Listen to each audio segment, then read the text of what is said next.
ભારતમાં ગાયો ભેંસો સાથે શું થઈ રહ્યું છે? મરેલા ગાય કે ભેંસની ચામડીમાં ભૂસો ભરેલો. ઓકે, એનું જે ગાય ગાયનું સ્લોટર લીગલ નથી. ઇન્ડિયામાં 9 રાજ્ય એવા છે જ્યાં ગાયનું સ્લોટર લીગલ છે. લીગલ છે અને ત્યાં ગમે તેમ કરીને પહોંચાડી દેવામાં એને હા પણ સરકાર તો આ વસ્તુને લીગલ સમજે છે, કાયદેસર રીતે લોકોને ભણાવે છે કે ભાઈ કોકને સળિયો નાખવો હા એ કેમ કે આપણે ગાયોને ભેંસોને એક જીવ તરીકે જોતા શીખ્યા છે. એને એક મશીન ગણી લીધી છે. કાલનો વોટ નહીં આપી શકે. બીજી વસ્તુ જીડીપી, પૈસા, પાવર. પણ દૂધ તો કૃષ્ણ પણ પીતા હતા. કૃષ્ણ ભગવાન દૂધ પીતા હતા. કૃષ્ણ ભગવાને ટચલી આંગળી પર પર્વત પણ ઉપાડ્યો.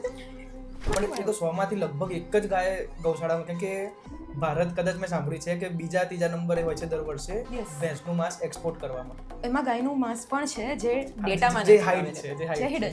છે. અને દૂધ ઉત્પાદનોની જે ડિમાન્ડ છે એના લીધે જ આવું થઈ રહ્યું છે કે ગાય ભેંસોને આપણે જબરજસ્તી સળિયા નાખીને એને પ્રેગ્નેન્ટ કરીએ છીએ અને એને કૃત્રિમ ગર્ભાધાનનું નામ આપીને એને હેરાન કરીએ છીએ. યસ તમે કોઈ પણ ઇન્ડસ્ટ્રી લઈ લો ને, દરેક ઇન્ડસ્ટ્રી ડિમાન્ડ એન્ડ સપ્લાયના રૂલ પર ચાલે. જે કહેવાય છે કે ભાઈ આ દૂધ ઇન્ડસ્ટ્રી છે એના લીધે જ જે ગાય ભેંસનું જે માંસ કપાય છે એની ઇન્ડસ્ટ્રી ચાલે છે, એના આધાર ઉપર, એના લીધે જ એ માંસ સસ્તું મળે.